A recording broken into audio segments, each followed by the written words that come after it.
Blake's Buzz Live. Buzz, buzz, buzz, buzz, buzz, buzz. It's Blake's Buzz Live. Buzz, buzz, buzz, buzz, buzz, buzz. It's Blake's Buzz Live. More, hate less, read comics. It's Blake's Buzz Live.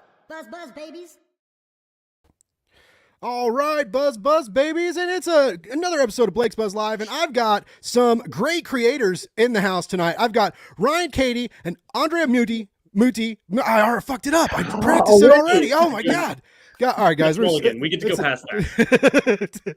Anyways, these guys are awesome. Andrea, I'm sure you've seen his art everywhere because he's got like 9 or 10 books going right now. The guy's a machine. And they've got a new one from Top Cow that I am so excited for. It's been hitting the press. Like there's been some preview pages out. A lot of you may have seen it, and it is called Haunt You to the End.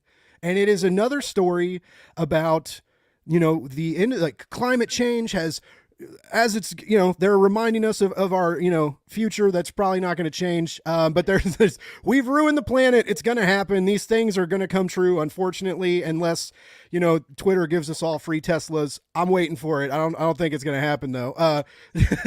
But this book looks so great. It's about this rich guy who wants to explore one of the most haunted places on the planet. And it's on this island. And because of all the dangerous storms and weather chaos, they have a small window to explore this haunted island before it's wiped away by water and the force of nature. And so everyone's going to get out safe and be fine. It sounds like a walk in the park. No easy way out. Yeah, no, it's a really wholesome heart. I love that description, by the way, Blake. Like genuinely, yeah. I'm like not even messing with you. Like I was like, damn, that like really leads with the action. That's like a little better than my buzzwords that I've been using. I read a lot of comics and talk about them a lot. So I'm going to say a lot of things I say tonight. You guys will be like, I can't believe I did this fucking show. But then some things I say tonight, you'll be like, this guy kind of knows what he's talking about. All right.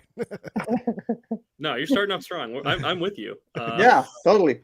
Well, where did this idea come from, guys? Like, and I'm so glad that you have reunited. After, yes. As I mentioned, and we're going to talk about it later, these guys did a magnificent 8-issue Infinite Black, or Infinite Dark. I get that so confused all the time. I was gonna not correct you like we talked about. You got it yourself. So Blake is so excited. I feel too excited. Oh, chill, guy, chill. Yeah. Translation Black Dark. It depends on the mood. Until they go to Amazon and try and buy it and can't find the comic. That's true. But so this is that was several years ago. So the Dream Team's back together, and you have a new horror story with some ecological conflict critiques in there that I'm digging. But so like, did Ryan when you were writing this, like did you reach out to Andrea? Or were you like, we got to do this together? Like it's time to get the team back. I mean, this book is 100% for Andrea. Like we'd been talking about working together it's all you, baby. It's all you. We've been talking about working together a little bit here and there whenever like either of us were free. And I had just been kind of like, yeah, next time I have like a horror idea that feels right, that feels strong, it'd be great. And ideally go back to Top Cow. And we were just kind of kicking it around every once in a while. And then when Andrea started pulling out these crazy watercolors that he's been doing on some of the Dark Horse books and his Aftershock book as well, I was like, oh man, you posted some page that had like crazy weather patterns, like some rain or something. Yeah. And I was just like looking at the way you were drawing the rain, and I was like, we have to work on like a weather book. Yeah. Which is what a guy. No, I mean, I love it. It's so perfect. And so I was like, man, next time I can think of anything that just like has anything to do with like either it's set on like a rainy planet or some weird thing like that. And then I just love haunted house stories. And one day I was probably just like ranting about Haunting of Hill House or something. And I was like, what weather? Ghosts, weather and ghosts. And so I don't know. And then I pitched it to Andrea. I pitched it to him on like Twitter, like right away. I was like, dude, yes, always in touch. Yes. I'm with this guy. And when I read the first time, the first ideas coming back for me, and it was, oh, look at this guy. Amazing idea. Because it is a book about the climate change, yes, but with the touch of science fiction, but in a good way, full of characters, moody style, ambience, atmosphere, locations, super fun. I mean, it's complete. I love it. Thank I you, man. feel I like mean, you're No, having see, fun, both not of you. because bringing it's that to me. the table. Yeah, but it's no, it's right. For Alex, like to adapt to the style of the watercolors, choose the gray, the green, the acid, all the hard or warm colors. You'll see, you'll see. I'm enjoy a lot to do these pages. I'm glad. Oh, a lot. Yeah, it's how is it? How many issues is it going to be? 5 right now. 5? Set to Okay. 500, 500. 5. Yeah, I mean, you never know. You do never know. Exactly. We have a complete set story we're out to tell, and I'm pretty happy with it. But Uh-huh.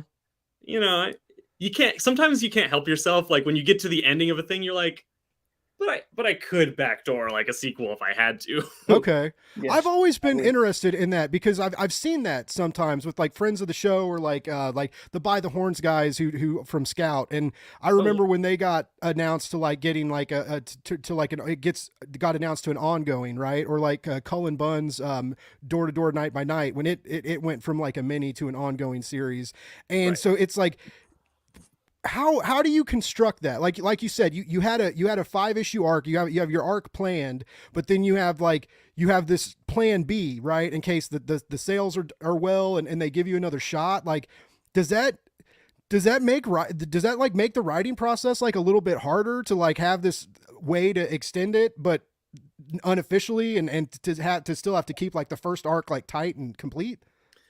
Yeah. I mean, that's a challenge. I try to steer away from that now. Like, in terms of planning for like multiple arcs these days, when I pitch something, whether it's a 4-issue thing or a 12-issue thing or 5 whatever, I'm like, look, here's the story I'm out to tell. Like this is set. We're trying to tell a contained story that feels full. Mhm.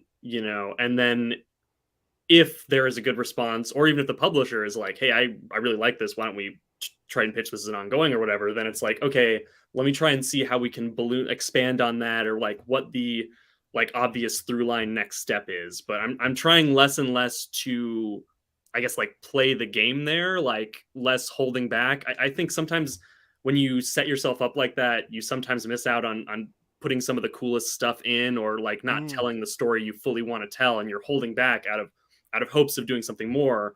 Whereas if you're kind of just like going all out and be like, no, I've got the whole story I'm going to tell, I'm going like balls to the wall, here's the whole thing. And then if more like the classic, things used to be, where it's like, oh, well, shit, like people really like that movie, I guess we'll do a sequel, rather than like, okay, like this movie's going to be like this, and then the sequel, and then the sequel to the sequel, and the sequel to the sequel, I don't know. I'm ranting off topic now. Sorry, Andrea. Yeah, Say, right. No, I totally agree with you. And you know what? When I start drawing the pages, you can see page by page, you can understand the develop of the story and of the single character, and you can see, okay, you can develop this stuff in that way. Absolutely. So it's kind of natural thing, and it came out from a good script. And when you with passions, with effort to do something, you can see all the flowers blooming up, and wow, you can see the future. Sometimes it's more easy than we can talk for hours because it's under our eyes. So it's fantastic. And the point is, we are first of all storytellers. I love to underline this stuff. I'm not a drawer, it's not a writer, but a storyteller. This is a very important thing. I sell around many great artists and great writers that forgot this detail. So they draw like hell, but they don't tell me nothing. Every single panel the same weight of the others. I mean, I old school stuff, but tell a story is what Ryan's super able to do. Wow. As an artist, so like, and you guys have worked together before, and so you seem excited to work together again. So I'm feeling like there's good vibes here, which I get excited for. But does like, how are Ryan's scripts like? Does he kind of let you go free and like spread your wings and fly like the evil demonic horror bird that you are? That because you like, I feel like you are so proficient right now in the horror genre, and like when you see your name on a horror comic, or even when you popped up on Nottingham, like I knew like that issue of Nottingham was going to be bloody and fucking brutal and gruesome, right? And you have this wonderful way to like make violence vibrant and beautiful and amazing. And it's so cool to see you like do that. It can, like flawlessly. You keep doing it like gig after gig, comic after comic. And so I kind of wondered like if do you like tighter scripts? Like, do you like the direction or do you kind of like a looser script that kind of lets you play around and put your own, weirdness into the narrative? Like, what do you prefer? So Ron's script is very direct and simple. And simple is an amazing way. So simple is not because it's really easy to understand. Of course, we all talk to each other for details eventually, but it's like a sunflower for me. It's very, I can feel the energy. I can feel what he wants, and I put my all effort. And what I try to avoid is not to cut off the imagination of the readers. So not only direct for my pages, my drawing, but maybe something less with shadows. Let readers get involved inside the story. So I love this kind of situation because I remember when I was a kid, but even now, when I read something, I want to be grabbed in the story, grabbed in the pages, not like makes sense. At the end of the story, the world outside have to be different. Well said, man. Yeah. Also, thank you for saying that at the end of it. That makes it sound like I'm really doing a good job. Oh yeah, you did. So I mentioned earlier that you guys the Infinite Dark is a great. Did I fuck it up again? It's Infinite Dark. Right? You got it in one, baby. You're good. We're good now. I'm like in my own head. I'm like I'm saying everything wrong. Is anything real? Now this was like borderline hard sci-fi horror, and sci-fi horror is very, very important to me because my father let me watch Alien at a very, very young age, and I had like screaming nightmares, and my mom was fucking furious because I was like waking up in the middle of the night. I used to watch sightings all the time. I was convinced that at any given day the aliens were going to abduct me from some, like I just knew it was going to happen. Like when cars drove by the street at night and the headlights went through the blinds, I was like, it's a UFO. Like it's happening.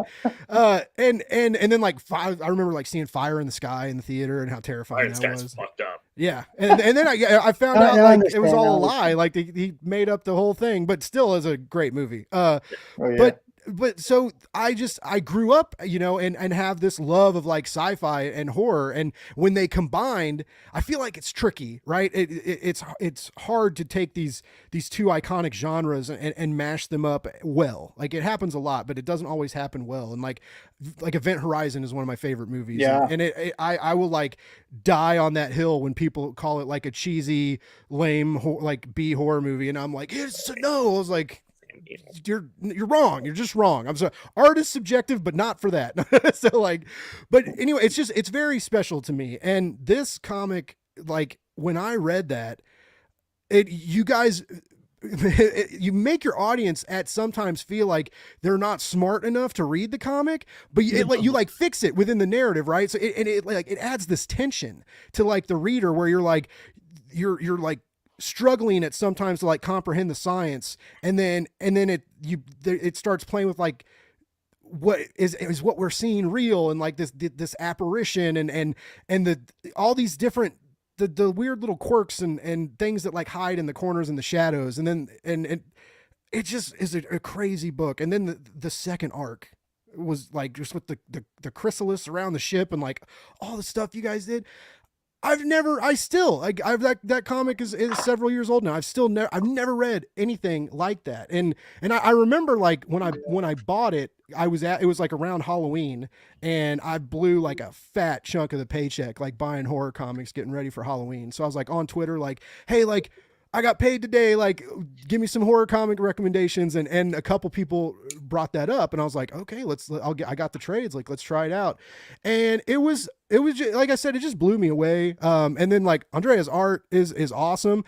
And when I was rereading it, right, to get ready for the show, it was so weird to see your art without the watercolors.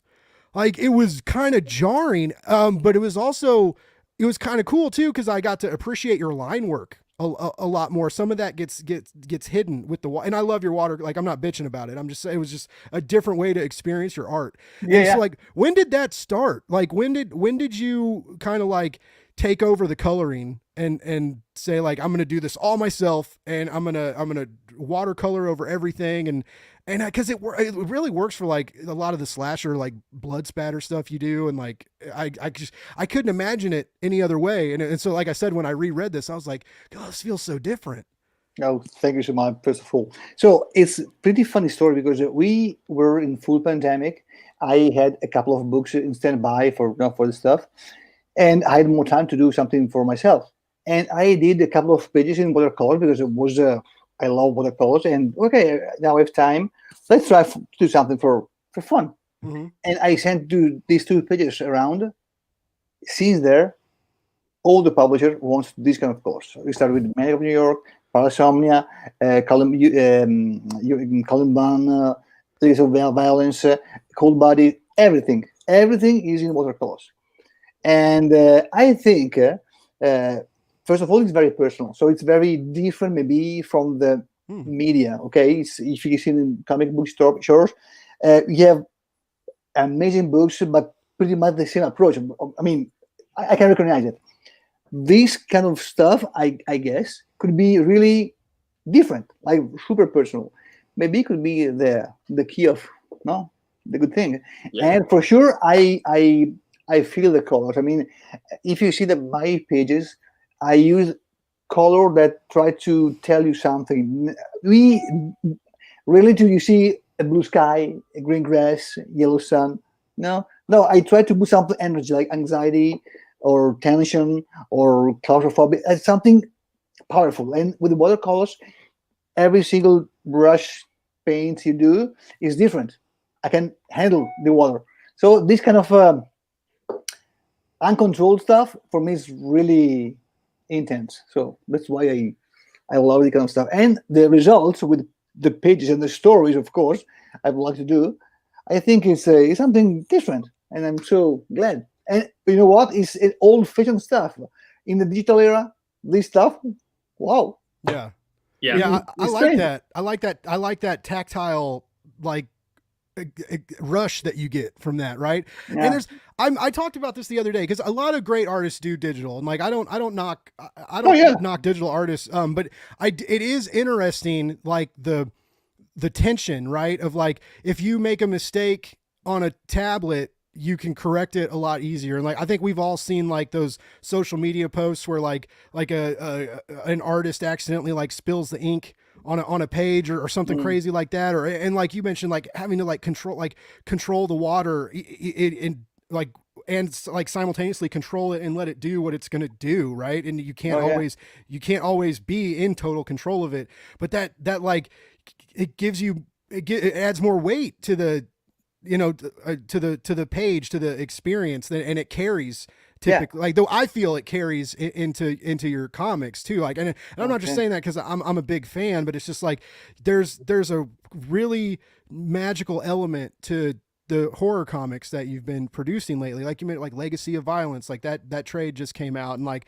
Cullen Bunn is a great writer, and you guys had a great, like, I feel like you guys meshed really well in that story. And then I'm loving Maniac Mary, like that's so cool, dude. And I'm also just glad that with all the stuff that happened with Aftershock, I'm glad that they're putting out comics again, because they were one of my favorite publishers, and it was a real bummer when all that news came out. They're getting better. Yeah, I feel like things. Cause I just know, like, from press, like there was a few weeks after that announcement when the emails, the review copy emails, quit coming out, you know, and it was like I was like, oh shit, like that's not a good sign. But then I remember, like, because they always come out on Monday before the Wednesday release, and I remember like a few weeks ago, like on Monday, I got an email from Aftershock, and I was like, oh, there's a light at the end of the tunnel. I was like, that's awesome. So I was like, oh, cool, like they're maybe things are turning around, and yeah, I'm really glad.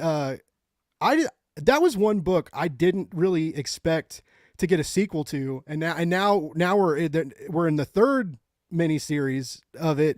Were you thinking that, like, did you know it was going to be multiple books, or was that kind of a deal where like the first one did well? I cannot say. Okay.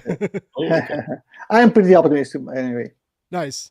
but yeah, I love the change and the it's not Harry anymore, it's Mary, and like, or Henry, but it the female like serial killer now, like how different is that for you, like in the action scenes and the fight scenes, and she moves a little more swiftly than the previous maniac did, right? And obviously like the less of like a hulking body type, and it's, you know, she's more slimmed Yes. down and agile.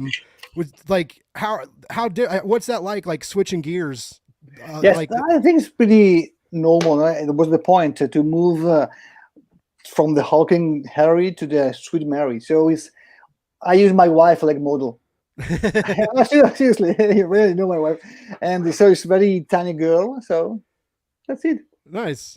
Yeah. Yeah, it's she's brutal. I love it. I did not expect that at all. Like I remember like at the end of the first issue, the second issue came out today, and so I don't want to spoil anything, but the end of the first issue, we're in the morgue, and the one of the body bags unzips itself, right, and the hand comes out, and it's got painted fingernails, like it's a woman's hand with painted fingernails, and I was like, what is this? Like, what does this mean? You know? And it was just like, it ended up being a great twist, and I'm so excited to see where this third chapter goes, like, because I feel like it could go anywhere, and it's another book that is gratuitously mimicking a lot of the idiocy in our country, right? Like this serial killer's killing homeless people, and like people are happy about it. They're like, yeah, like they're finally someone's cleaning up the streets, and it's like, oh my god, like. But then you know, I'm like, I can't. And then people do think that like people are buying Bud Light to destroy it because of stupid, you know, like we just do stupid shit in this country. It cracks me up. It cracks me up in a sad way, but you gotta laugh. You gotta laugh or just break down and crumble into the nothingness. It's so laughing's easier. But yeah, I just I love that. And Ryan, what was it like, you know, the first time you guys worked together? You know, you didn't have that watercolor like element, right? And now with these new pages, with this new comic, you've got like the Andrea 2.0 who doesn't fuck around, and he's coming to the party strong. And I mean, like, what was it like to get those first pages and see what he was doing? I mean, it was pretty mind blowing. I mean, I'm trying to think about where I was at, and also like Infinite Dark was my first creator-owned series. I had so much less work under my belt, and I was trying to think of like my approach, my mindset, and how I felt. I mean, I feel like back then I was probably just as ecstatic as I am now to be like, oh my god, pages, it's real. But sort of like what you were just saying, Andrea, you're talking about like your new style has more like you bring the life and energy into it. Specifically, I'm thinking about those pages you turned in yesterday with the fire, and like how like a lot. This is such like I can't say the context, but like the energy and life and storytelling of the fire in those pages. You literally brought the heat. But Infinite Dark is like, it's a colder book, right? You talk about like Alien and sci-fi horror. Alien, literally one of the greatest movies ever made. Obviously, like we took some inspiration from there. The entire genre has, but there is sort of that like cold, sterile feeling in space, and I think Andrea's like his old style is direct line art. Like I think that worked perfectly for the type of like sterile, like scientific lab environment that we're kind of in there sometimes, or the vacuum of space. And you know, like this book on the other hand being like muddy and alive and dirty, but also vaguely apocalyptic. Yeah. You were describing the two books, I'm like, gee, man, do I only make books about like the end of the world or the end of the universe? Is that what we do together? What's the next one? I know you've gone well. You've brought it in a little bit, right? Like you started with the end of the universe, which also rereading it. I love that there was like I love there was like literally a light at the end, and like a brief glimpse of hope after like almost 8 issues of just like hopelessness. Like this is the last bit of humanity, and then like just the whole notion of like everybody trying to get to the ship and burning and being atomized, they can't get there in time, and like that's crazy, right? Yeah, like I don't know how you can even think of shit like that. And then like I said, like in volume 2, like with the chrysalis forming around the ship, and they have to decide of like whether to like to break out of the cocoon or stay there and die until like all the resources run out and they have nothing left anymore. And it's just like, what an impossible decision that you just like, you know, one of the many ways you're a great storyteller, and the two of you, when the two of you get together, like you're making really great stuff. Like you guys need to stay working together so that, I mean, this could be like the next Brubaker Phillips, right? You guys could be, you guys could be a pairing like tough that. boots to fill, Let me know where I have to sign. I mean, but I mean, if the rest of the series is as good as that first issue that I got to read, like there's no doubt in my mind. Like, I mean, I feel like the next project, like if you guys are like, we're working on this together, and it would, if, in my opinion, it would be like an instant acceptance at a publisher. Like they would be foolish to like turn you guys down and let you take it elsewhere. Like, cause it's, you've got a great, you both have good followings. Like people love you. You have great fans that loves to support your work. And like I said, when you guys get together, the magic's happening, and I feel this magic again. Like this is a great premiere issue, and I'm not trying to like goose you up and kiss your guys' ass too much. Like I read a lot of comics, I'm on a lot of press lists, and I get more comics a week than I have time to read. And don't tell the publishers that though, because I don't want them to quit sending me stuff. But like. I'm very lucky in that regard, but I read a lot of stuff in the direct market and the crowdfunding field. And I'm just like, I always got my nose in a book, and this first issue is special. Sorry? And it's gonna, I feel like it's going to be big, and it's going to be like big for comics, for horror comics, and for you guys. I never learned how to take a compliment, so thank you. Sorry, guys. Man, You really are one of the first people to see that first issue, honestly. I've only sent it to a few friends so far. I'm going to do probably like a wide send to other creators in the next week or so. And, nice. And you know, I'm sure media will get to see it, but it's genuinely gratifying to hear that from yeah. creators. You know, like, I love what we're doing. I'm really impressed with all of Andrea's work, and it's a blast to work on. But there is always that part of you that's like, does this make sense to other people? Like living in the, I'm like, I've been on this fucking island for 6 months, like writing, you know, living in the island with these guys and making the book and all this stuff. And I'm like, well, the real world, does this work in the real world? Yes, indeed. Did you ever feel like, because when you describe the series like real quick, and it can almost sound like too much is going on, like the storm, the climate change, the weird rich guy who's totally got ulterior motives, right? He's got a got nice some old man. Yes, billionaires are always terrible people. They buy social media outlets and shit on everybody's good time. There's gonna be something weird going on. I know it. And then but it doesn't. Like when you think of all these big elements and you're like, man, there's going to be like a lot of push and pull, and we got to get to know characters, and you've got a decent sized cast, you know, with like the bodyguards and the tech crew and you know, but it all just works. And it was so balanced and structured so well. And you know, that tension from the creepiness, and then the pilot shenanigans and the hands that they see in the fucking video footage. Oh my God. Andrea with the creepy. He is so good at drawing like spooky hands. Like anytime I need Infinite Dark, and it was incredible. And every time in this book, I'm like, there should be like a shadow that looks like a hand. He's like, say no more. You know what? About Infinite Dark, the crew of our book, last book, have the same boot the crew of Infinite Dark has. So it's a tribute for these two. Yes, we're doing like a Prometheus alien thing now. Exactly. That's right, there's other similar stuff. Exactly. Be careful. Yeah, well, the cool thing about writing a comic book about the end of the world, well, now 2 comic books kind of about, but the end of the universe is anything can come before that, and you can see it's all the same infinite dark world. It's just like thousands of years before. We are positive guys. We're optimistic guys. Yeah. No, that's a good. I'm optimistic too, man. Like I think.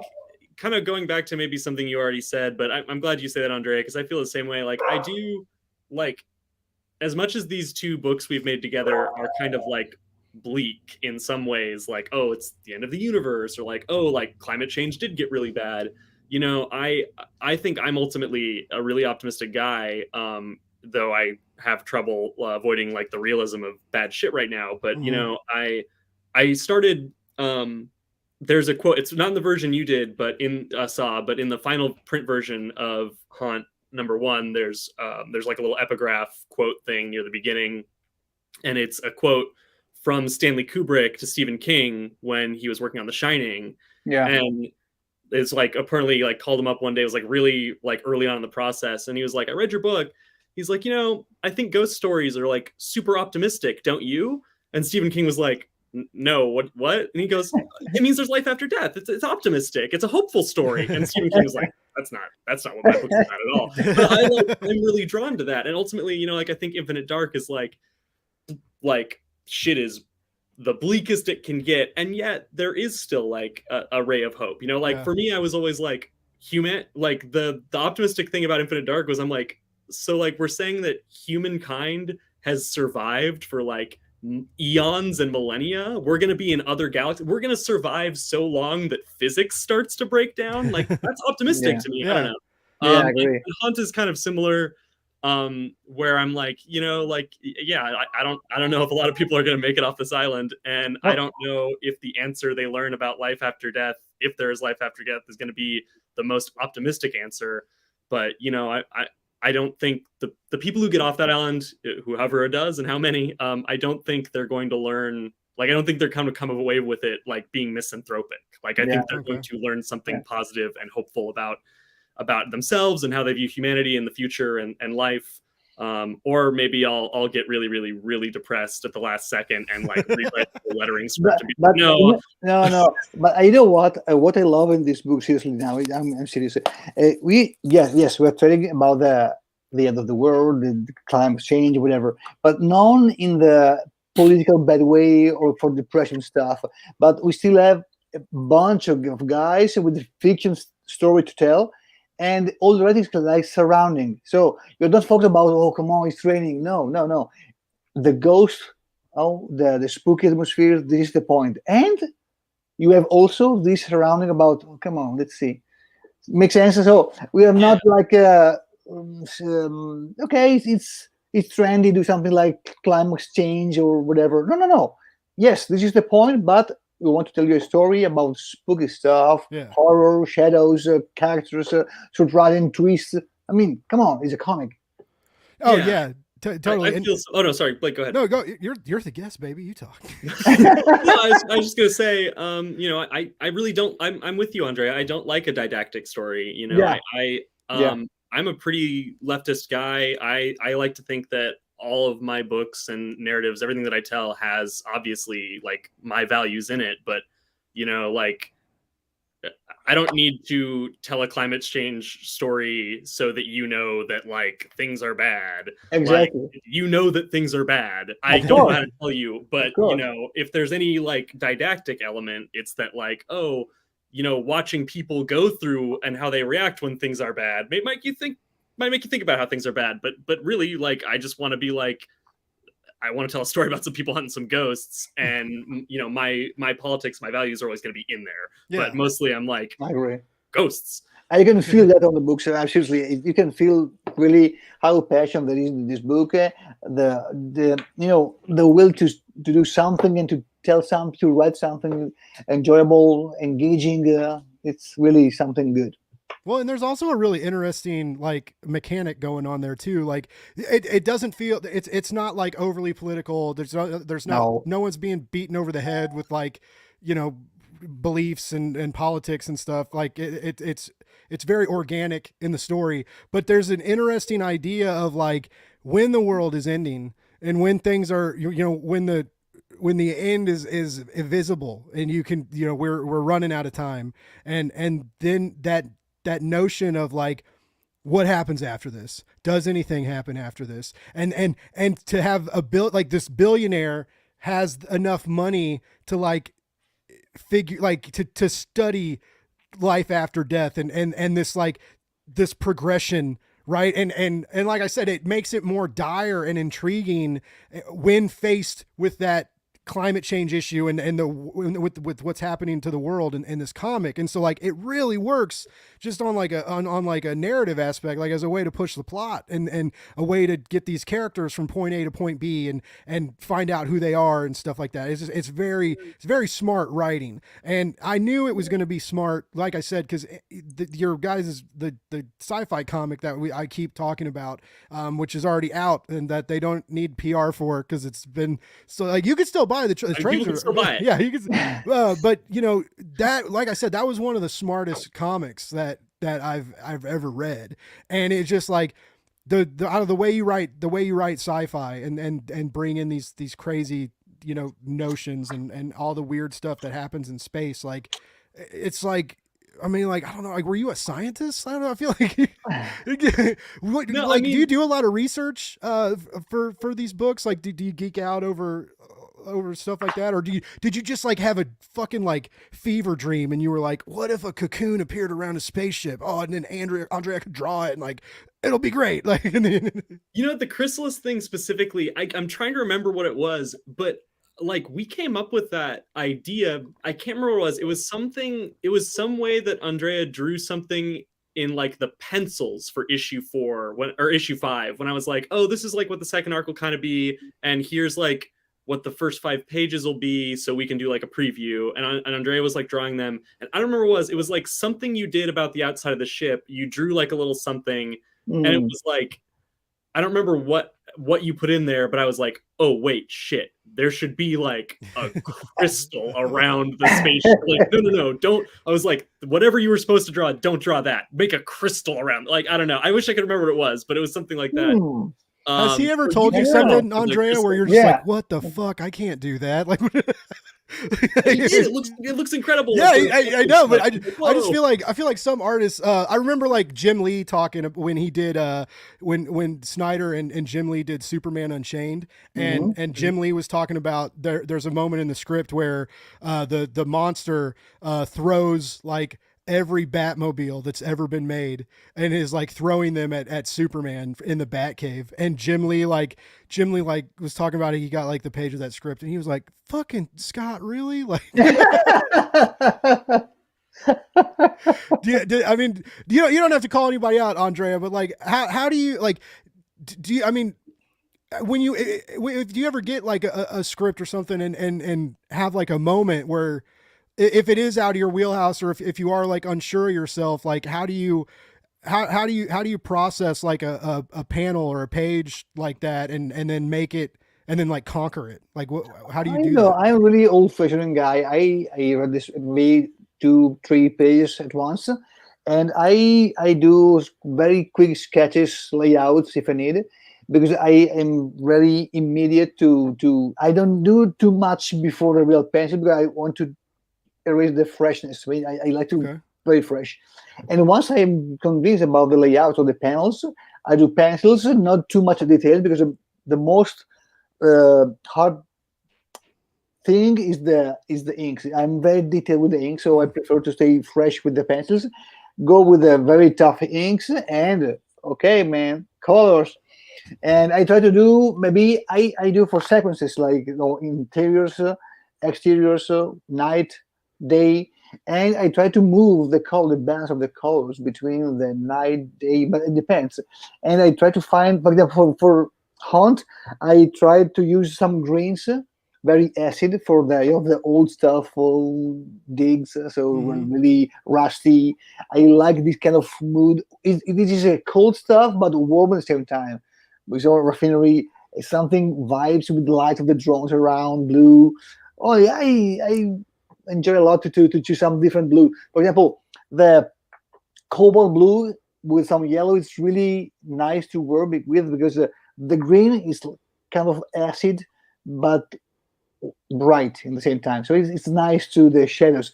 I don't like the super. Remember the colonial marines, the aliens, the first the same. I love this kind of situation. Oppressive, claustrophobic, but at the same time, it's alive. I mean, it's the real world, not monsters around.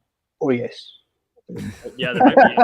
No, it's fun. Like you bring up your like color palettes that you're playing with, and like playing off like warm colors and cool colors, and like using warm blues and like cold reds, and like mixing that up in the rust. I'm like, I keep harping on this third issue. Like, I love issues 1 and 2. I think you're doing amazing stuff. Issue 3, you're like blowing me away with these pages.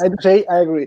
The location you're this. Oh, it's your fault. It's No, I mean, literally. I mean, I'm like, okay, something kind of like this, something kind of like this, and you're like, something exactly like like whoa.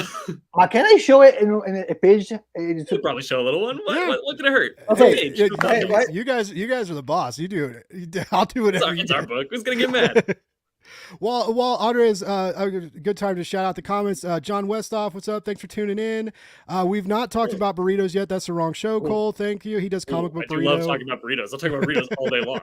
And speaking of, David is in the house. Hey, David. He's hey, man. David. I love you, but you're taking my throne there, baby. Yeah, like I don't. I guess we can co-reign the Infinite Dark fandom.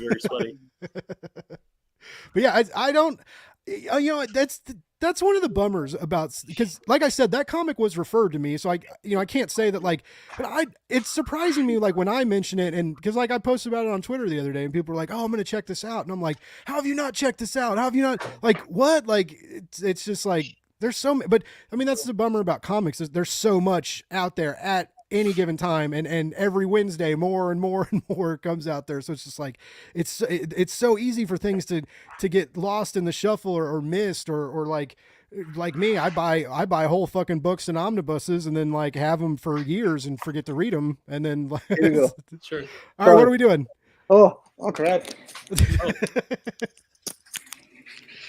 My glasses. Come on, animal boy.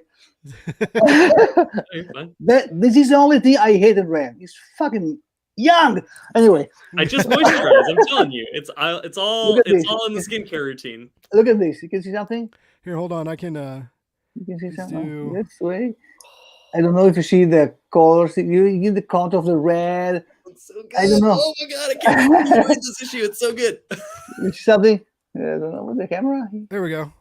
Yeah. Okay. Oh, yeah. That's why. Oh my god, look at that. Oh wow. You know what? The point is try to put something that through the pages, something you can touch. And it's funny because you can actually touch the page because you can the texture, you can see the Is that a face in the flame? Is it a face in the flame? Oh my god. I like this touchy stuff. And sometimes I was a teacher for 5 years in Italy a while ago, comic school, and sometimes it was funny because my students they were surprised, like, hey, you can touch the page. Oh, you could look at this, and you have that kind of contact, like a bond between you and the paper. Yeah. You can even smell. So it's something you have to really take care for yourself. So you're exercising like all your senses. It's not just a visual experience. Not only, when you're too much digital, in my point of view, you lose something. I don't know what. You lose something in my view. Anyway. Yeah, well, everyone's process is different, and I mean, also like the things that you're talking about that you've gained that like work, especially that work for this project, but your new style in general, like you can't that doesn't exist in digital. And there's like, I know a lot of guys who, a lot of folks. Amazing guys, amazing stuff. And you can do crazy textures that you maybe couldn't do traditionally, but especially for what you're saying, the sort of like making it feel like that kind of tactile and like, I don't know, like organic. I'm like, and the book is not only a book, but it's something intimate. Maybe something. Oh, look at this. This is maybe because I'm old. That's why you're so damn good, Andrea. No. That's because to do horror correctly, right? You have to like invade and penetrate your audience and manipulate their emotions, right? You have to really scare us. You have to make us feel a little comfortable, maybe make us laugh every now and then, find humor in other emotions. And then you can twist up our guts with tension and razor wire, right? And get us and get us like out, like all of a sudden that you pull that comfort out from under us like a rug, right? And then we're abandoned and constricted and alone in this terrifying scenario. And to hear the emotion and connection you have with just the page that you make, that like, and that those intimate details, like, and it shows through your work. Like I said, every time I see your name on a cover, I get really excited because I know like I'm in for a wild fucking ride. And it's like, I didn't, it's cool to like learn about your process and learn like, what goes on, like, in your mind and how connected you are to your own work. Like, so many people deal with imposter syndrome and it's so real. And like, and then you guys deal with deadlines and the crazy like environment that indie comics is right now. It's weird. It's cutthroat. There's, like weird things are happening and people are struggling and to like, to stay positive and to just like, you put a lot of extra work on yourself with this new style. Like you're taking control of all the art and pencil, line work, colors, instead of like, just doing line work. And then like, some people have an inker, some people have the colorist, and like everybody comes together, which is another cool element of comics. But to take all that like under your own like power and to have like all that control and just like the excitement you have, like listening to you talk about it. And it's just like, I love how excited you are to like cut people into tiny little pieces and terrify your audience. Like, I love that. Like, it's just a good thing to have. Horror. It's so interesting. I talked to John Lees about this because he reminds me of both of you. And because you both write, you both write, well, you both create like creepy stuff. And John and Cullen is the same way too, actually. Like, very lively, magnetic, fun and funny people, easy to talk to, easy to feel. You got me on a good day. I don't know. But I asked John. I was like, man, it's so funny. Like, when I initially started doing these interviews, like I always thought like talking to like a horror writer, it would be like really dreary and fucked up and dark and twisted. And like, it'd be like, you'd be talking to me about like nightmares that you had and like trauma and all, but he's like, you guys like laugh and make jokes and you're just like fucking sweet nerds, and it's like, but John told me like, it's different when you're a horror creator. Cause you get those demons out, right? Like you put them on the page, you put them in the script, you put them, you color them and do the and manipulate all that out of your body and into the story. And it's like he said it's like very therapeutic. Like, do you guys feel that too? Yeah. Andrea, you immediately were like, absolutely, man. I don't know. It's interesting. I know a lot of writers who say that. I don't know that I feel like I quite get to that point of being like, wow, I've exercised my demons here. But like, it helps me a lot. It's better than looking into the mirror. It's better than a diary, Yeah. I don't know. For me, I write about a lot of things that like scare me or I think should be scary. Whereas I guess a lot of my inner demons aren't fear-based. I don't know. But no, I'm not, there is something. It's not quite the anxiety thing of like, well, there's comfort in always being prepared for the worst. Mm-hmm. But it's more that it's like, well, however bad this is, I've definitely imagined so much more horrible and nightmarish shit happening. Like, I could get through this, Yeah.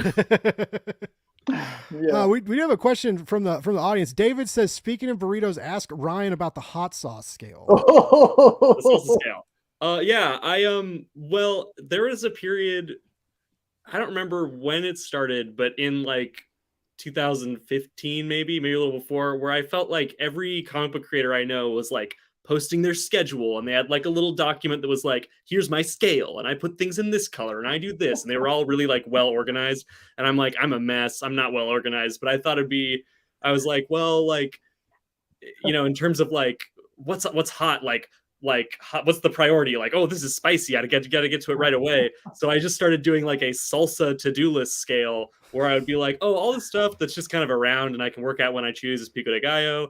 And then I'm like, oh, there's like a mild, medium hot, extra hot, like Scoville units. And then I got a little silly with it where like I would like update it and kind of jokingly post like, oh, like this thing's due tomorrow. And I'd be like, Carolina Reaper, I don't know, like muy caliente, I'm dead. I don't know. Picante. But no, it like, I don't know, it started as like a fun thing, but it did kind of motivate me a little bit more to like actually use the schedule that way. Cause I'd be like, oh, I gotta come up with a new fucking salsa name. This will be funny, you know? So I'm not as good about sticking to it as much as I used to. I guess I'm getting older and the spicy food gets to my tummy. That's yeah. What does indigestion mean for the to-do list? That's why I like yes. It's real bad. No, in real life actually, I am I Bram love spicy. Stoker. Yeah, Bram Stoker from LA. This is indigestion. I'm missing it here. Tonight I have to try. Hell yeah. Oh, sorry. What were you gonna say? Well, it was funny when I saw David's comment. Like I thought you were going to be this went like a totally different way. I thought you were like a hot sauce aficionado. I got like you're like, yeah, I started watching Hot Ones, and then I got. Have you seen people with like their fucking hot sauce collections? Like high quality whiskey. Like it's crazy. I like hot sauce. It's so expensive, and it like. You spend like $7 or $8 on a little bottle of something, and then what if you don't like it, or what if it's too hot, right? I remember I was at a barbecue store getting like some rubs and stuff and wood for the smoker because I live in Kansas City, right? So we do Nice. barbecue, and they had this like crazy. The guy's talking to me about like I'm talking about hot sauce, and he was like, no, dude, this shit's so hot. What you do is you take a toothpick, right? You put your barbecue sauce in a bowl. You take a toothpick, you dip the toothpick in the hot sauce, and then you stir that into the barbecue sauce, and it's perfect. And I was like, that sounds dangerous as fuck. Like when you're like you're making an explosive or something. You got like the eyedropper. I was like, I don't think I need to live that kind of life, It's just like I'll get the Louisiana shit. It's cheap, it's delicious. If I put a little bit too much on my burrito, it's fine. It's not gonna kill me. But yeah, it's but then also like that the part of me that like likes to cook and stuff, I was like, man, maybe we should have got it and tried it, But it's just like it's like a little like just put a little bit on a toothpick. If you put too much on the toothpick, you're gonna kill you and your whole family. So be careful. Be careful. Well, like at that point, it's just novelty. I don't know. Like I really like I like spicy food a lot. Oh yeah, I'm not eating spicy food every day. Like most of the time, if I'm reaching for a hot sauce, I'm just using like Frank's Red Hot or something that's not too intense. But I think there is a point where it's like you have crossed the threshold of like this isn't like cooking any, like this is just trying to make the spiciest fucking thing I can eat, which is fine. We went from cooking to torture. But, it's a different thing, right? Yeah. I would like to taste the food. Yeah. Yes, exactly. I remember we were. This is like the whitest fucking conversation. You have to try you have to try the Cajun food, and it's amazing. Super spicy, crazy spicy. We went to a couple of times in Louisiana. I love it. I went. We got this place called Thai Place out here, and it's a little expensive, but they have this crab fried rice, which is fucking to die for. And you can get mild hot, and then there's Thai hot. And I got the Thai hot one day, and like I ate all. It still tasted good, and I ate all. But I had to like take a break, after eating about half the meal, and I was just like, it was a lot, and I'm sweating, and like I feel like my body's just burning all the calories I'm putting into it, which maybe that's a good thing, but it was intense, and yeah, I was like, man, next time I'm just gonna get hot. And so the hot, but yeah, like that Thai hot, and there was all these like little peppers and stuff, and like, oh man, it was really, really intense. But yeah, I want to like because I watch Hot Ones sometimes because it's funny and like sometimes I want to try these things, but I'm just like or like the chips, the stupid chip challenges that everybody does when they like eat the you get like one spicy chip and eat it and it's supposed to be like the hottest. It's got, Oh, I know what you're talking about. Yeah. Like so especially like as a content creator, right? Like oh like yeah, everybody tune in. I'm gonna eat this fucking chip like an idiot. And you guys can watch me cry. Chip. Dance for us, you know. I was a bouncer for a while and we had a hot wing challenge at work and my boss ordered this like ghost pepper extract and it was the same way. It was like in this little death vial and you like took like a few drops and like dropped it in the wing sauce and mixed it around. And it was like, it was like 4 drops and they mixed it in the wing sauce and made to order, tossed the wings in it. He had us all try it one night and he was like, yeah, we're going to do this challenge and take someone's picture. And if they finish the whole thing and then put them on the wall. So we all eat this wing.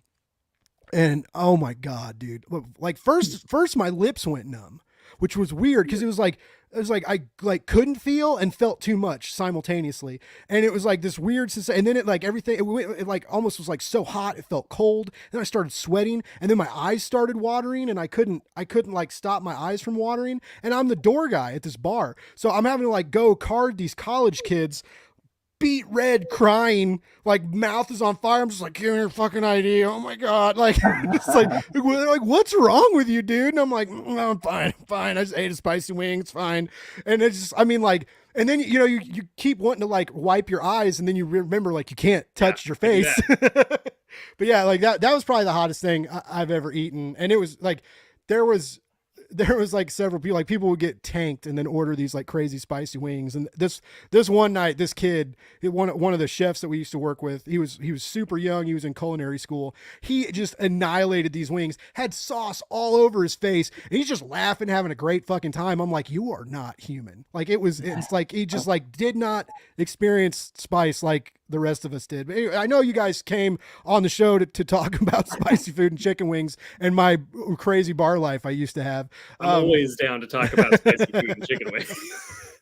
But I did want to bring up just because Ryan, I met Matt Hawkins at Planet Comic-Con a few weeks ago. Okay. And I actually interviewed him. I haven't posted the interview yet because I'm a fucking slacker. But I did 13 interviews in a weekend at Planet Comic-Con, and 11 of them were done on Sunday, the final day. I was like everybody told me they were like, yeah, just Sunday's usually the best day for these. It's slower. Just kind of like, you know, keep an eye on the booth. If you see us like, you know, open, just come by. We'll do the interview real quick. So like Sunday, I'm just like doing a figure 8 around like the comic aisles, like seeing like who doesn't have lines at their booth and then like popping in and like doing like quick little interviews. But yeah, it was crazy. And I've talked to Matt cause I had recently read the ARC, the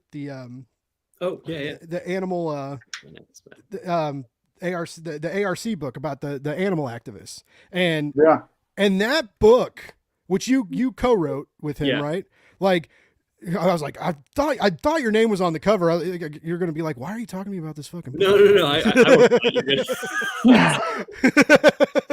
But like that, I was not expecting like anything in that book, like all the like the like guerrilla fighting and like the big shootouts and big action pieces and the kids addicted to heroin and like, oh my God, all the and it like I should have known, like the first splash page is like this family of dead elephants and it's pretty just violent. Like it's like, oh my God, and like it's so sad. I love elephant videos so much, like they're amazing creatures, and like I hate poacher, like that whole the whole ivory deal is such horseshit and lame, and it's so dumb that like rich people keep buying this shit, and so people keep doing these terrible things. But I loved this comic, and it, like I said, it's like a great action comic about like these hardcore like animal activists, right? Like you think PETA's nuts.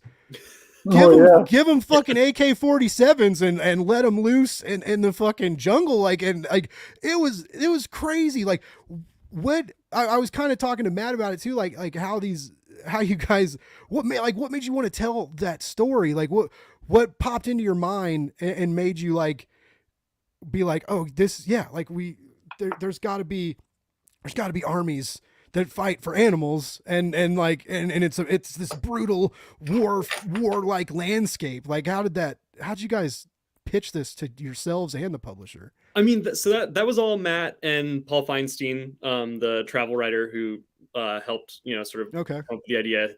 They sort of came to me. Matt had worked with him on outlines and plot breaking stuff, and then when the time came to kind of do a lot more of the nitty gritty scripting and stuff, Matt, sort of worked with me and kind of passed that over. And at first, I remember when they were talking to me about it, I was like, I really care about this, but I'm not this is not the kind of book that I on certain reading the blurb, I'm like, I don't know if I would work. This is not my kind of book. And then I get into the script and I'm reading the plot breakdowns, what they kind of want to happen in each issue and kind of where they want it to go and some of the imagery they want to show. And I'm like, oh, this book wants to go fucking hard. All right, we'll go fucking hard. And Oh yeah. and even scripting it, I would get some of the art back from Attilio Rojo, and you would turn pages and I'm like, oh, you very photorealistically rendered that maiming. Holy shit. Yeah. It's astonishing how gory it is sometimes. In a good way. I don't know. I'm weirdly kind of, that seems fucked up, but I don't know. I'm a horror writer, so I'm it's kind of into it more that it's so brutal. It's like reading Punisher: The End, but about animals. Yeah, it was very much. There's a ton of huge Frank Castle vibe in there. It's just Murder City, and I loved it because I'm a sick little puppy too. And like I said, when you guys start, when you in the chat. when you show those what these people do to these animals and stuff, and it's just yeah, kill them all, fuck them, because I don't, obviously I don't have elephants, but all my dogs or most of my dogs I've rescued, or my last two my old dogs that aren't here anymore, but I found them on the street, and I just found them and took them home, and they ended up being great dogs, and Bruce, my puppy, well, he's almost 2, but he's still an idiot puppy, but we rescued him from a shelter, and I love animals so much, man, and there's nothing that gets under my skin or aggravates me than people that leave their dogs out on a chain, or animal abuse, and it's just I don't understand how all animals know to do is love. They they don't have politics, they don't they don't have agendas, they just exist, and most of them want to exist peacefully with other others of their kind, and I also know that the animal world is violent because they eat each other and shit too. I'm not living in a rainbows and sunshine world here. I know nature's fucked up and violent, but it's not elephants don't have they don't wrap their trunks around fucking guns and go shoot up a bunch of people. There's no extermination of the same time. Yeah. They're not killing other elephants en masse just to take their tusks. You know what I mean? It's not and this and bye. Yeah. It's different for sure. And so maybe that's why I liked that one shot so much too, because I was just cheering in the back, but it was so cool what you guys did, and there's a lot of politics in it too, and you go you go from in the jungle the guerrilla warfare, and then you zoom out and go to these big corporations and show all the hands that are in this dirty trading, right? And even though it's all fiction, like Matt said, you guys did there was a lot of research done, and some of it wasn't as outlandish and crazy as the narrative shows, but yeah, it was really it was a great time, and it was but it's such a different kind of comic, and which is kind of a bummer too, because there are I'm one of those people that I think politics need to be in comics, right? People that say we need to separate that, or I'm here to escape the terrible world that I live in. Fuck you. Everything's politics. There's exactly illusion to think that you can create a work that is neutral from your beliefs and what you stand for. Yeah. or make like, how do you, like, identity is politics, right? And like, how do you make diverse characters or varied characters and not give them their own identity? They're all going to be like flat and boring as fuck, and we're not going to care if Andrea comes in and slices them up with a fucking butcher sword, right? Like, we're just going to be like, we won't have any feeling, you know. And so you politics are necessary for good storytelling.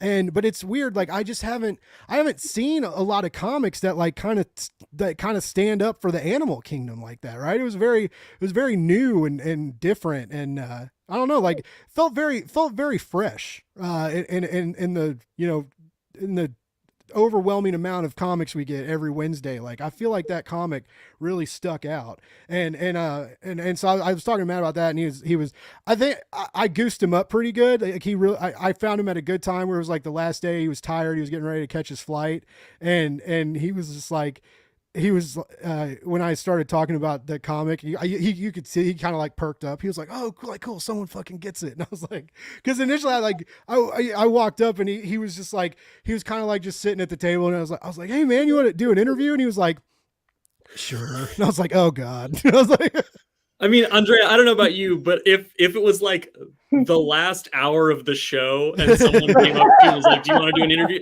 Like, not that you're like, "Fuck you, no." But like, the first reaction you're like is, "Oh my God, okay." Right? I mean, like, you're like, "I'm 3 days of this." Oh. Yeah.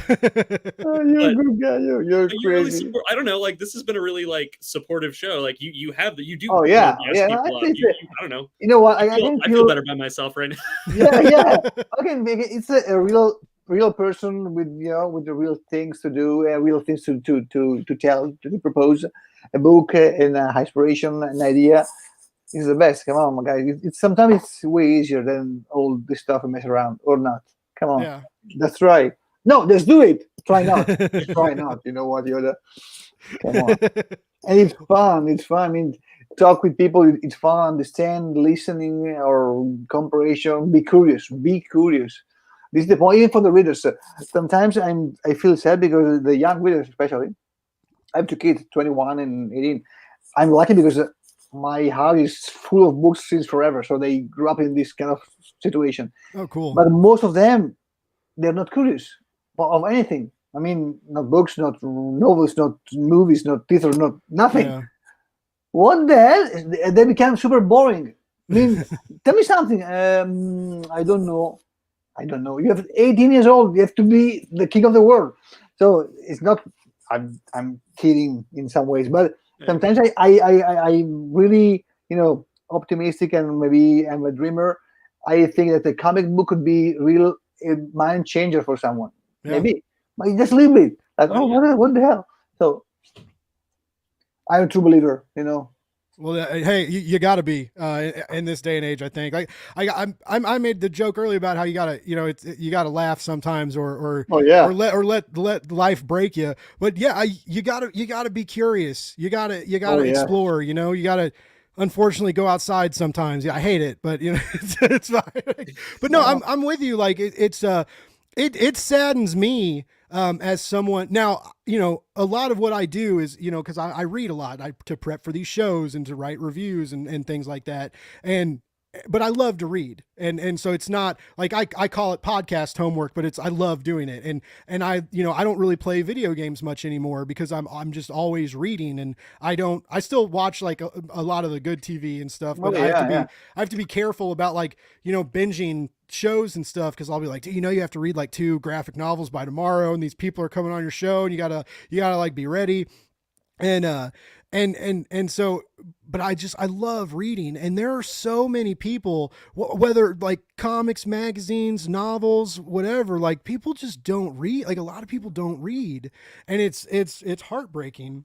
Oh yeah. And I remember being in high school and not wanting to read, and like wanting to play Diablo with my friends online and go magic finding, right? Like that's all I wanted to do. And but you know, I found that joy again, and then went to college for, like, you know, creative writing, and got English degrees, and, you know, I'm gonna be broke forever with paying these student loans. And but you know what, like, I know a lot about storytelling, and maybe that's why I like reading so much more, is because I know how to appreciate things differently and in various ways when I consume media. Amazing. I like reading. I want a T-shirt. I like reading. I Amazing. like reading. No, no, I love reading. And Yeah. reading's many words, much more words in your head, so you can have much more thoughts. That's why much more word to tell, much more word to think. Yeah. Yeah, exactly. Come And on. like you're like Never give always up. learning, or like Of you know, course. learning, or like I still have to look. I have a terrible vocabulary, and I always have to look up words. I feel like, and I wish I would remember them. You would think like the idea of like when you were reading a book and you stop it and you pull out your phone to look up this word you've never seen before, then you're like, oh, okay, that's what that means. And then I swear to God, like 2 days Yeah. later, it's gone. Like, but There's too damn many of them is the problem. There's just too many words out there. So I'm with you. No, I mean, I don't know, like I don't know. I was like reading a thing the other day about from like kind of a professor philosopher guy, and he was talking about how like spoken language is like a medium through time, but like written language is a medium through space. And he was like talking about the differences of that and like why it's important to read and write certain things as opposed to like speaking auditorially, and like both like the legacy of those things, but also like what that functionality means for us. And I don't have a greater point about that because I'm not like a smart philosopher guy, but I was like, whoa, yeah, reading does rule. I am traveling through space. I am not limited by time as I look at these words. yeah. And that cool feeling of like timelessness when you really get wrapped up in something, and it can happen in a movie, you know, it can happen it can happen in a great sports game, but like that, it's really cool when it happens in a comic book for me. Is like time stops, right? And then you're just like so absorbed, and you're in it, and you're in the panel, you're experiencing the art, you're experiencing the dialogue, and you're just, it just like takes you totally completely away from like everything, and you like don't even feel the chair you're sitting on anymore, right? And like it's just what's that Grant Morrison multiversity issue, like Pax Americana, where Captain Atom is like, look, it is not bound by time, and he does the whole thing and like talking about how comic books are unique visually and how like they like they exist non-linearly. I don't know. I'm like, yeah, exactly. I kind of love Grant Morrison. I remember that fucking multiversity series is so crazy. They have a new absolute edition of it, like the big slipcase, but I need to get it. I bought all the singles when it came out, but yeah, it would be so cool to get that and like blown up, because that was such a crazy book. Guys, I've kept you over an hour, and it feels like no time at all. You're both just so. Oh, you see, what does it say? Blake Reds. Oh, nice. You know, that's my Slogo deal, like the t-shirts and stuff I sell. Like that's my deal. Love more, hate less, read comics. That's like, I never thought I would sell like 100 fucking t-shirts of a podcast that I started 2 years ago.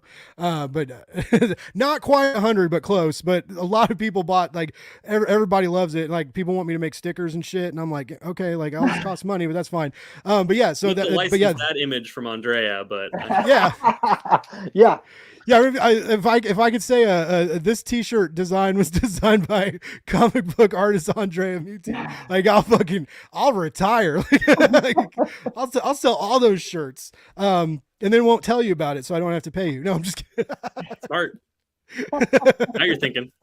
That's how you make money. Well, and then so to remind folks that are still here, and thank you all for hanging out in the chat. Haunt You to the End comes out June 14th. And as I mentioned, I was so lucky to get to read this issue, and it is a fucking banger. That premiere is so good, and it is going to be impossible for you to buy that issue and not want issue 2. And I feel like once you get issue 2, it's going to be impossible to not get 3, and so on and so forth. And we all need to do this, and we all need to buy these books so that Top Cow says, ooh, we want you guys to extend the narrative. Like, let's give you more issues. Like, let's give you another arc. Let's give you a side shot. Like, this is a cool world that both of these guys seem really excited to play in, and you know, they're both very talented horror creators, and we're in for a ride. we're in the last haunted house at the end of the world, and I just am so excited and can't wait to see the crazy places because after issue 1, because it's got to get crazier, right? It's got to ramp up. There's a narrative arc, right? So it's got to climb up, and we got to get to that climax, and then the resolution, and then a little bit of petering off. So we got like 3 issues of escalation and intensity, and just after that first issue is just like, what are they going to do next? How are they going to follow this up? And I have all the faith in the world that both of you guys are just going to kill it. Thank you, Blake. Thank you. I really appreciate. Thank you, Blake. Thank you so much. Yeah, man. And appreciate it. Thank you. Add it to your pull lists, everyone, or not. I'm not a cop. Do what you want, but I sure would like it. It would be nice. So yeah. Thank you. Now, real quick, guys, I just want to let everybody know like where to find you. I don't know, like Andrea, like best place for social media, or like if you guys have like a newsletter, Facebook, whatever. Okay. I think, yeah. Just your name. Yes, and I think it's Andrea Mutti 9. Okay. Wrong. Yes, but it's my name mostly. What about you, Ryan? I'm on Twitter at Cady, for however long Twitter works. And I'm on Instagram at Rye_Cady. And nice. I'm decently active on those places. So I have a website. I haven't updated it in a billion years. I apologize, but it's there if people want that information. Well, guys, this was so awesome. Like, thank you both for agreeing to do this, and it's an honor to get to talk to you both. Like I said, big fans. I got respect out the wazoo for both of you. You're both impressive creatives, and I'm so excited for Haunt You to the End. And like I said, I really hope that you guys can find time. I know you're both busy with other projects and stuff, but I hope you guys continue to find time to work together, because when you two get together, it's the sauce. Oh, you know what, guys? That's a strange thing. You know what? I sold 2 pages before the. You already sold 2 pages? Yes, I thought mine never happened in my life. That's awesome. Before the movie, what? I received many requests, but how is possible? Right. The books, I mean, except the. So I accept the selling, okay, but for me it's very good signal because we are doing a really good job, and I trust a lot in this book. I hunt you to the end. Thank you, man. Awesome. I'm so glad. I feel the same way. You are going all out, and I love it, and I'm so excited for people to see what's next. And we will definitely not stop here. We're going to be doing books together. It's the beginning, the tip of the iceberg. And I have an idea for you, Ryan. I'd write to you right now. Okay. Okay. Text me right now. I want to hear it. Yes. Bye, guys. Thank you. Have a good night, guys. Thank you so much. Bye. Thanks.